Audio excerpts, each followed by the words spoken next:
चलिए आज की क्लास स्टार्ट करते हैं। पिछली क्लास में हम लोगों ने जिन टॉपिक की चर्चा की थी, टाइप्स ऑफ रिसर्च में हिस्टोरिकल रिसर्च था, एक्सपेरिमेंटल रिसर्च था, इस तरह की चीजें थी। आज हम इनकी आगे बात करेंगे। सो आज का जो सबसे पहला टॉपिक है हम लोगों के लिए वह है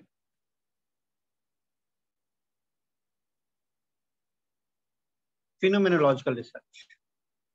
फिनोमेनोलॉजिकल रिसर्च। इस रिसर्च पे ऑलरेडी एक बार क्वेश्चन पूछा जा चुका है आपके एग्जाम में, एक बार ध्यान से देखिएगा। It is an inductive descriptive research approach developed from phenomenological philosophy. Its aim is to describe an experience as it is actually lived by the person.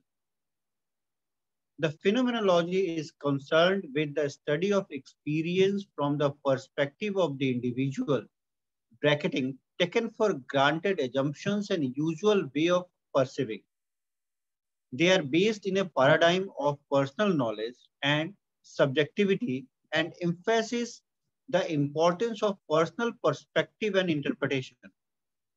As such, they are powerful for understanding subjective experience, gaining insight into people's motivation and actions, and cutting through the clutter of taken for granted assumptions and conventional wisdom. So the phenomenology research is a very different type of a study in which we usually do the study of different phenomena by actually experiencing that. By actually experiencing that. Right?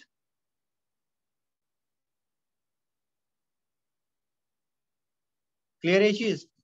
तो हम क्या करते हैं वहां पर हम चीजों को एक्सपीरियंस करके उसकी स्टडी करते हैं। Basically the phenomenology is the philosophy of experience, right? For phenomenology the ultimate source of all meaning and value is the lived experience of human being. हम जब किसी चीज को खुद से एक्सपीरियंस करते हैं तब जाके उसे फिनोमेनोलॉजी कहा जाता है, राइट? ये चीज क्लियर है? तो जब हम उन चीजों को खुद से स्टडी करते हैं, तो स्टडी करने के लिए हम क्या करते हैं? उन्हीं चीजों को महसूस करते हैं, उन्हीं चीजों को जीते हैं। उसी तरह का लाइफ जी के जब हम उन चीजों को समझने का प्रयास करते हैं तो उसे हम फिनोमेनोलॉजिकल रिसर्च कहते हैं। क्लियर है सबको? इसमें कोई डाउट? गाइस इसमें कोई डाउट? सर श्योर है? इंडक्टिव रिसर्च की जब बात करते हैं तो एक क्या नाम है,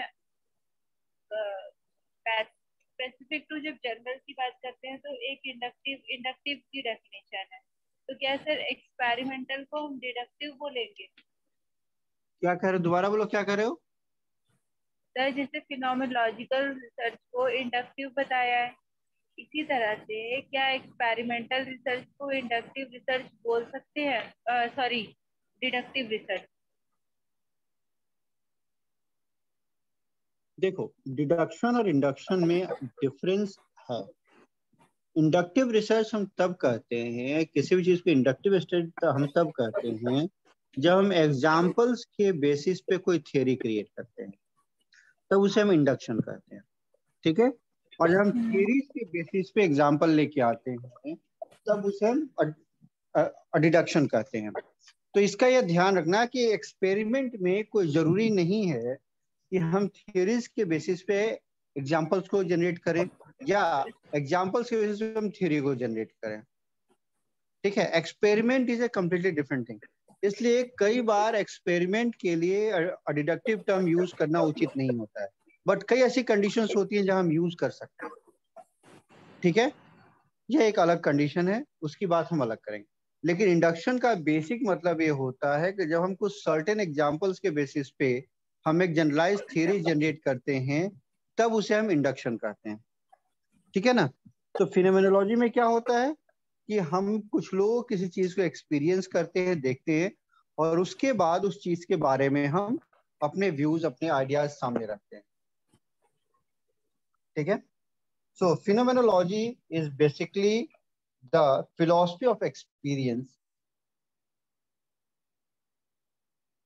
for phenomenology the ultimate source of all meaning and value is the lived experience of human being.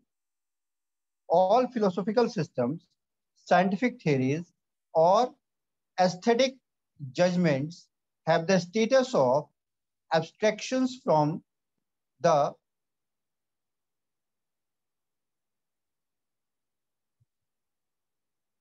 ebb and flow of the lived world.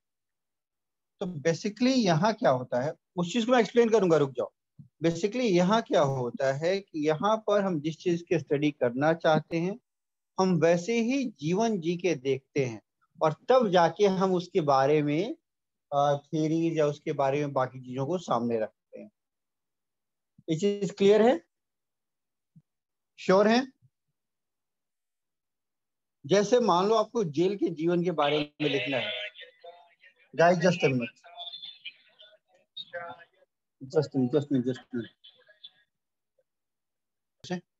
तो देखो जो फिनोमेनोलॉजी है उसमें बेसिकली हम करते क्या है कि उस चीज को एक्सपीरियंस करके उसके में स्टडी करते हैं। ठीक है, इसीलिए इसे हम फिनोमेनोलॉजिकल रिसर्च करते हैं, क्योंकि फिनोमेनोलॉजी का मतलब होता है लर्निंग बाय एक्सपीरियंस या स्टडी बाय एक्सपीरियंस। ठीक है, तो हम उन चीजों को उसी माहौल में रह के उसी तरह से जी के हम उसके स्टडी करते हैं। ठीक है, क्लियर है? इसमें कोई डाउट गाइस? इसमें कोई डाउट? नहीं सर। चलिए, इसके बाद से अगला जो रिसर्च है वो है एक्सप्लोरेटरी रिसर्च। अगला रिसर्च क्या है हमारे लिए? Exploratory research. तो देखो कई बार क्या होता है कि अगर हम शब्दों के मीनिंग को ध्यान से देखें ना, तो आराम से वो रिसर्च कहाँ यूज होता होगा इसको हम पता कर सकते हैं। एक्सप्लोरेशन का मतलब क्या होता है बताओ? एक्सप्लोरेशन का मतलब क्या होता है?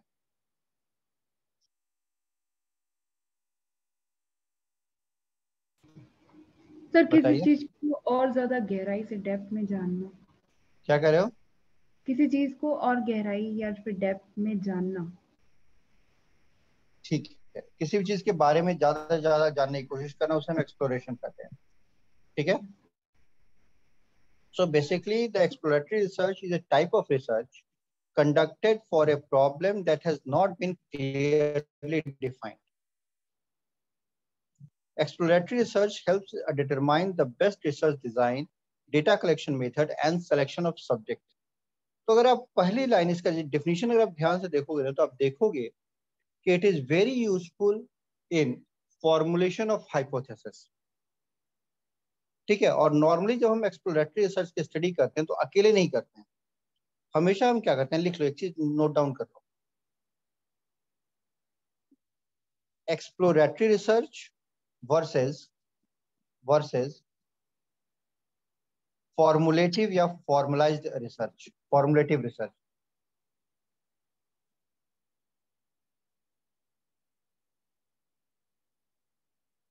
फॉर्मुलेटिव या formalised research. Exploratory research versus formalised research, उसको भी मैं अभी आगे एक्सप्लेन करूंगा आपको। The exploratory research is a type of research conducted for a problem that has not been clearly defined. Exploratory research helps determine the best research design, data collection method, and selection of subject. It means it is the best option to create the hypothesis, to formulate the hypothesis. The results of exploratory research are not usually useful for decision making by themselves, but they can provide significant insight into a given situation. Exploratory research is not typically generalizable to the population at large. The exploratory research can be quite informal, relying on secondary research such as reviewing available literature and or data. or qualitative approaches such as informal discussion with consumers, employees, management, or competitors, and more formal approaches through in-depth interview, focus group, projective method, case studies, and pilot studies. So basically, the exploratory research aims at identifying the problem. In this method, or by using this method, we try to know more and more about a problem. And on the basis of that, we can create an idea, or we can generate an idea about the problem. So basically, it helps in the formulation of hypothesis, right? कोई doubt इसमें? Guys कोई doubt इसमें? Sir जब बोल सकते हैं कि problem को आइडेंटिफाई करना ही एक्सप्लोरेटरी रिसर्च है। बिल्कुल बिल्कुल, किसी भी प्रॉब्लम को आइडेंटिफाई करने के लिए हम एक्सप्लोरेटरी रिसर्च का यूज करते हैं, ठीक है ना?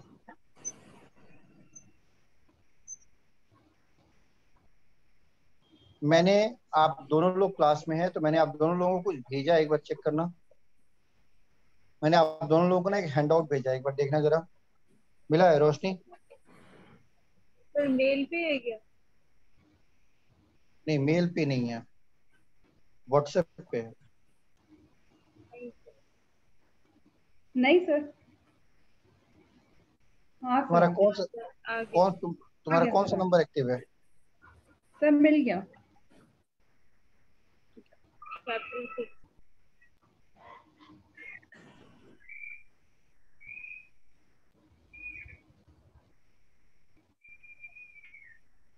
इसमें ना हाँ, degree of research question crystallization. A study may be exploratory or formal.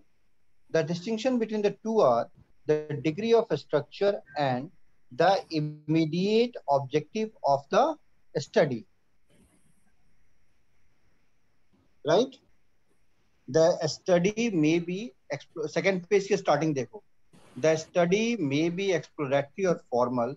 The distinction between the two are the degree of structure and the immediate objective of the study. The exploratory studies tend towards loose structure with the objective of discovering future research tasks. Right? The immediate purpose is usually to develop hypothesis or question for future research, whereas the formal study begins where the exploration leaves off, with the hypothesis or research question. It also involves precise procedure and data source specification. The goal of a formal design is to test the hypothesis or answer the research question posed. Right? Sure हैं? दोनों के बीच का difference clear है? देखो basically अगर मैं इसको थोड़ा सा और आसान बना दूं तो एक काम करते हैं, जब भी हम किसी स्कूल में जाते हैं, कहीं भी जाते हैं, किसी कॉलेज में जाते हैं, तो वहाँ हम बहुत से लोगों के कांटेक्ट में आते हैं। होता है ऐसा? आप एक कॉलेज ज्वाइन करते हो, स्कूल ज्वाइन करते हो, कहीं भी आप ज्वाइन करते हो, तो आप काफी लोगों के साथ कांटेक्ट में आते हो? आते हो या नहीं आते हो, ये बताओ। हाँ सर। तो जब हम वहाँ काफी सारे लोगों के साथ कांटेक्ट में आते हैं, तो उसमें से कुछ लोग हमें अच्छे लगते हैं, कुछ लोग हमें अच्छे नहीं लगते हैं। उन लोगों के बारे में हम एक सर्टेन व्यू पॉइंट क्रिएट करते हैं ना? उन लोगों के बारे में हम क्या करते हैं? एक सर्टेन व्यू पॉइंट क्रिएट करते हैं। तो वह जो व्यू पॉइंट उनके बारे में हम क्रिएट करते हैं, वह उन तात्कालिक कंडीशंस के ऊपर बेस्ड होते हैं जो हम उस समय फेस कर रहे होते हैं। राइट? इसमें कोई डाउट?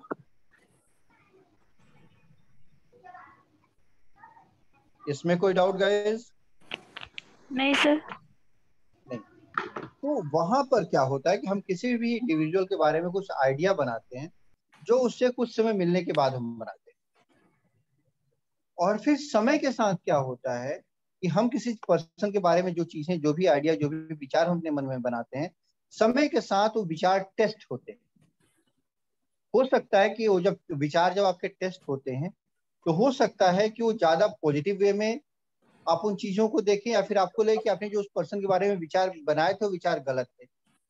ये भी हो सकता है, ये हो सकता है कि जो आपने विचार बनाए तो बिल्कुल सही थे, लेकिन ये सब चीजें कब होती हैं? फ्यूचर में, जब हमारे साथ अलग अलग घटनाएं होती हैं, अलग अलग इवेंट्स होते हैं, तब जाके हमें जान पाते हैं कि हम किसी भी इंडिविजुअल के बारे में हमारे जो विचार थे वह गलत थे या सही थे। Right?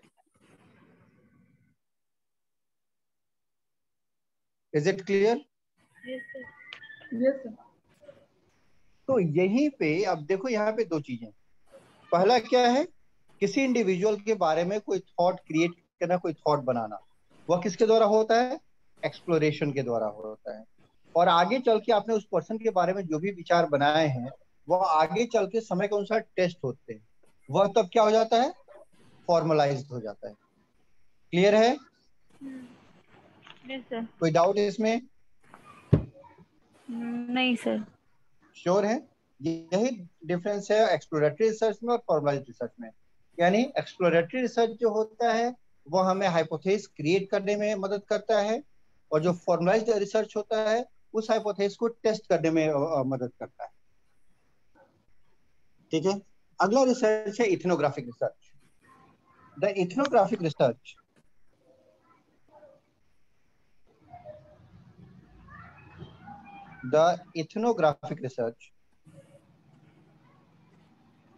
refers to the investigation of a culture,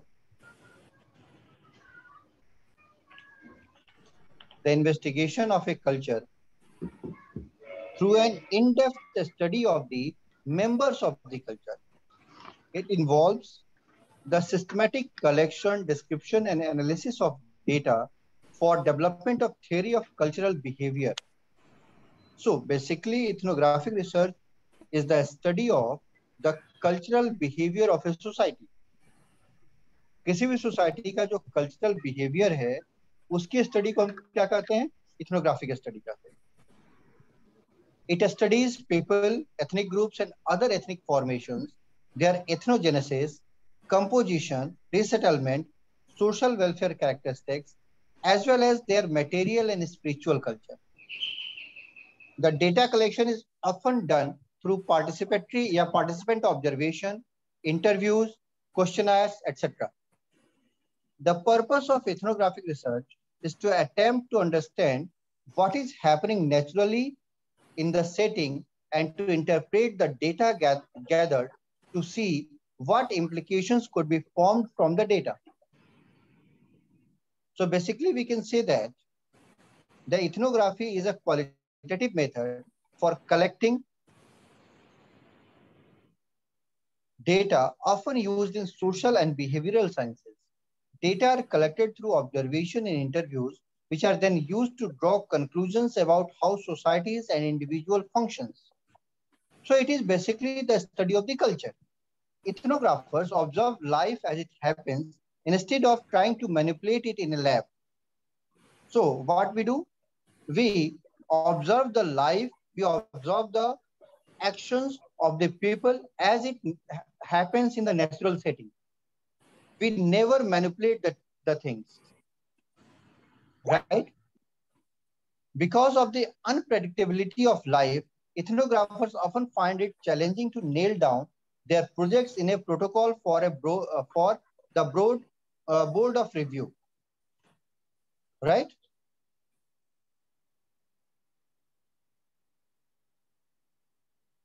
So we usually do the interviews or observations to do the ethnographic research, and by this we usually study the culture of a society. Any doubt in it, guys? Any doubt in it? इसमें कोई doubt है तो बताओ। नहीं sir. इसमें कोई doubt है? नहीं सर, आवाज आ रही है? नहीं। हाँ बिल्कुल आ रही है। चलो इससे थोड़ा सा और आगे चलते हैं। Next thing, ground theory research. देखो, ग्राउंड थ्योरी रिसर्च जो होता है वह बाकी सभी रिसर्च अप्रोचेस के बिल्कुल अपोजिट होता है। ठीक है? यह बाकी हर रिसर्च से अलग होता है, अपने आप में बिल्कुल ही अपोजिट होता है। ठीक है?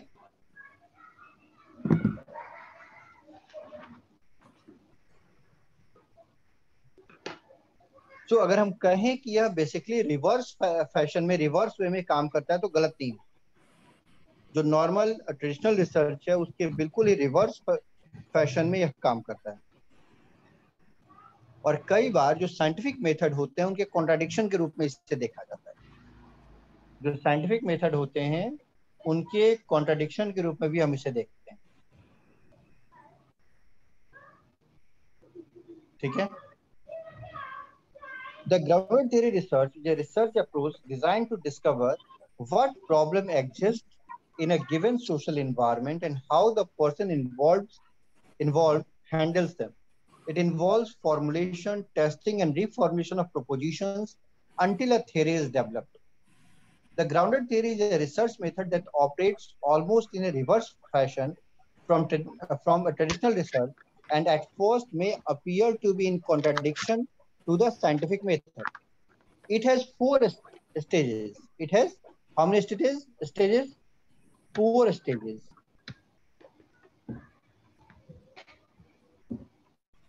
First one codes, second one concept, third one category, and fourth one theory.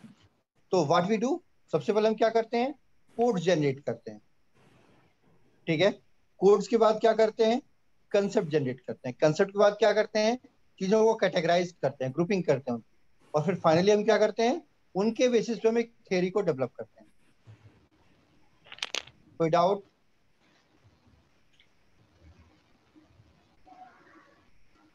तो नहीं समझ में आया। श्योर है?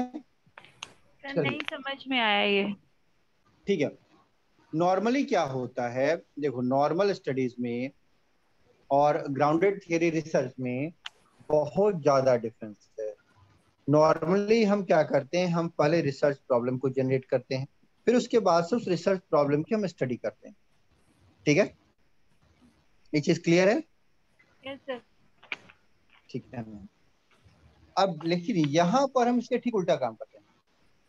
ठीक है, यह एक तरह का, यह जो है क्वालिटेटिव जो रिसर्च है उसमें यूज होता है।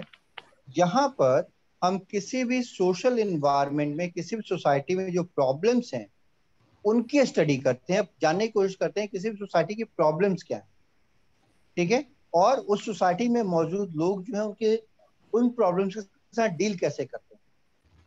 ठीक है, और इसमें क्या करते हैं कि हम चीजों की स्टडी करते हैं।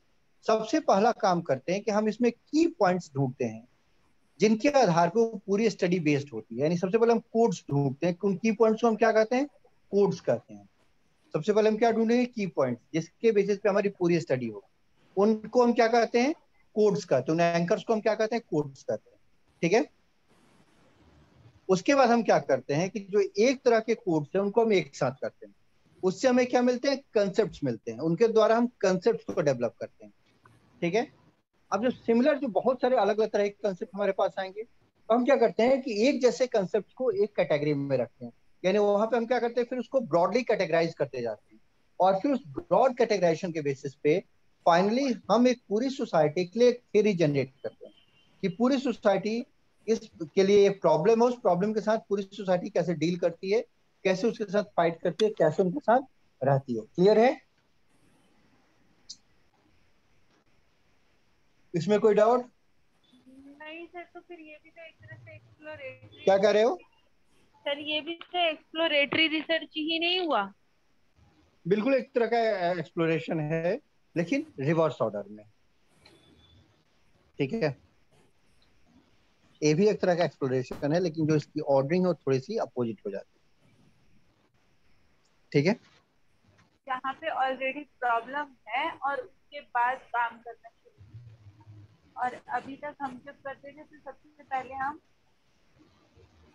प्रॉब्लम को डिफाइन करते थे। बिल्कुल।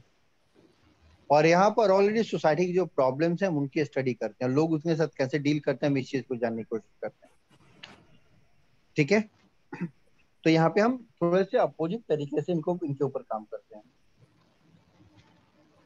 ठीक है, ये एक तरह का इंडक्टिव मेथड है। क्लियर है? यह क्या है, एक तरह का इंडक्टिव मेथड है। ठीक है, श्योर है? चलिए, इसके बाद से जो हमारी अगली क्लास होगी उसमें हम कुछ और टाइप के जो रिसर्च है, जैसे field study, field library and lab study में क्या क्या डिफरेंस है, इसकी चर्चा करेंगे। ठीक है, decision oriented and conclusion oriented जो रिसर्च होते हैं उनकी चर्चा करेंगे। ठीक है, जो आपका इंपेरिकल रिसर्च है, कंसेप्चुअल रिसर्च है, उनकी चर्चा करेंगे, नेक्स्ट क्लास में होगा। लेकिन वो जितनी भी इंफॉर्मेशन होगी वह उनमें से कोई भी इंफॉर्मेशन यूट्यूब पे नहीं जाएगी, ये ध्यान में रखिएगा। ठीक है, तो चलिए आज की क्लास को इसी पॉइंट पे रोकते हैं, फिर मिलते हैं हम लोग कल की क्लास में। All the very best guys. Sir बोलिए हैप्पी गुरु पूर्णिमा। बोलिए। Happy thank you very much. This meeting is being recorded.